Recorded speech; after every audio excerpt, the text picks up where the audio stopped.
గులిమి తీయడానికి cotton buds ను వాడుతున్నారా? కాటన్ బడ్స్ ను వాడడం వలన చెవికి హానికరమట. మన శరీరంలో ఉన్న అత్యంత సున్నితమైన భాగాల్లో చెవి అంతర్గత భాగం కూడా ఒకటి. దాంట్లో ఎన్నో రకాల నరాలు అత్యంత సున్నితంగా ఉంటాయి. వాటికి ఏదైనా తాకితే ఇక అంతే సంగతులు.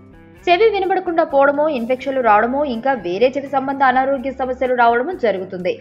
కాటన్ బడ్స్ ను ఉపయోగించడం వల్ల చెవిలోని అంతర్గత భాగాలు డ్యామేజ్ అవుతాయని డాక్టర్లు చెబుతున్నారు. చెవిలో ఉండే గులిమిని తీయడం కోసం ఒకవేళ కాటన్ బడ్ పెడితే ఆ గులిమి మరింత లోపలికి నెట్టి ఇయర్ కెనాల్ కు అడ్డంకి ఏర్పడుతుంది. దీంతో వినికిడి సమస్యలు వస్తాయి. చెవుల్లో గులిమి ఏర్పడడం సహజ సిద్ధమైన ప్రక్రియ.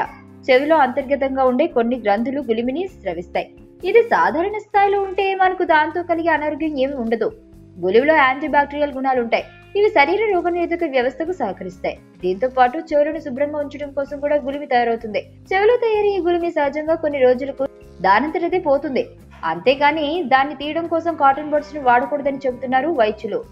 కొంతమందిలో గులిమి ఎక్కువగా తయారవుతుంది. అలాంటి వారు గులిమిని క్లీన్ చేసుకోవాలంటే 1 టీ స్పూన్ ఉప్పుని తీసుకుని 1/2 కప్పు గోరువెచ్చని నీటిలో కలపాలి. చెవుల్లో పెట్టుకునే దూదిని కొద్దిగా తీసుకుని ఆ మిశ్రమంలో నానబెట్టాలి. అనంతరం ఈ దూదిని తీసి సమస్య ఉన్న చెవిని పై వైపుకు వచ్చేలా తలను ఓ వైపు వంచి ఆ చెవులో దూదిని పిండాలి. ఇందులో నుంచి కొంత ద్రవం చుక్కలు చుక్కలుగా చెవులో పడుతుంది. ఆ తర్వాత చెవిని 3 నుంచి 5 నిమిషాల పాటు అలానే ఉంచాలి. సమయం గడిచాక తలను మరోవైపు వంచి ఆ ద్రవం చుక్కలు ఇంకో చెవి గుండా బయటకు వస్తాయి. అనంతరం చెవులను నీటితో శుభ్రం చేసుకోవాలి. ఇలా చేస్తే అధికంగా ఉన్న గులిమి పోతుంది. అయితే ఉప్పు ద్రవమే కాకుండా దాని స్థానంలో బేబీ ఆయిల్, మినరల్ ఆయిల్ వంటివి కూడా వాడుకోవచ్చు. కానీ వాటి వలన మీకు ఎలాంటి అలర్జీలు లేకపోతేనే వాటిని ట్రై చేయాలి. లేదంటే సాల్ట్ వాటర్ బెటర్.